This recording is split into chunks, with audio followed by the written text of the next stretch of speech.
Ito guys, huge, no? Big na gloriosum guys. So ikat natin siya guys dito ngayon. Ayan guys, para dumami guys. Propagate natin. Ayan. So guys, itatanim natin to guys. Itong ating gloriosum aurea. Ayan, so ito una natin itatanim. Ayan guys, oh. Yan. So, ngayon, ganun din. Maglalagay tayo dito, mayroon na itong coco cubes, lagyan natin ng sphagnum moss. So ito lang naman yung nilalagay ko, no? Sphagnum moss, ganun. Ayan. So ngayon, lalagay na natin itong ating plant. So, ayan.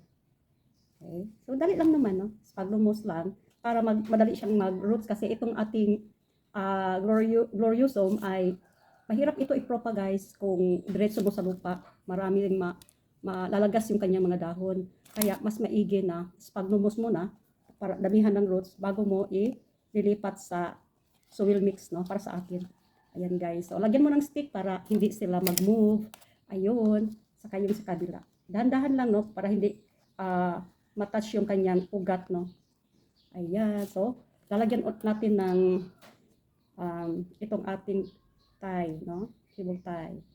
Nang ganon para hindi siya mag-move gaya ng mga ginagawa natin palagi. Oh, nagkamali. So, hindi ko na kaagad na, hindi na yan pwede. So, ngayon, kailangan talaga na maipasok natin sa plant, no, kasi hindi na yung magagamit pag, malalaki yung dahon. Please kasi siya makakapasok, no, sa dahon. Isisira yung dahon, guys. Yan, guys. Dandahan lang natin ng ganon. So, ito naman sa kabila, ganon din. So, ganyan lang, guys. Itong ating pagtatanim ng ating gloriosum, no? Gloriosum, ganun. So, puputulin natin later ito kanyang mga stick, no? At saka itong mga cable tie para maging maganda siyang tingnan. Ayan lang naman guys, no? Ang ating pagtatanim nito. Ayan, hayaan natin. Lagay lang natin sa catch, no? Yung plate na may water, no? So, doon ibababad natin itong pot para maging masigla ulit. So, ito naman yung pangalawa, no? So, kukuha ulit tayo. May coco cubes na siya. Nilalagyan ko palagi ng coco cubes para madali lang siya ma-drain kung ating i-water yung plant, maging lagay sa labas, ganun.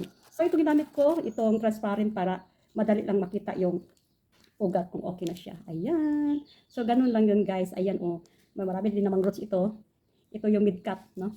Mid-cut, ayan. So, ilalagay natin, papasok natin ito sa ating transparent container, ganun. Dahan-dahan lang para hindi masisira yung kanyang ugat. Kasi, medyo slim or kaya hindi makapal yung roots ng gloriosum. Kaya kailangan natin mag-ingat, pag-ingatan yung plant, ganon.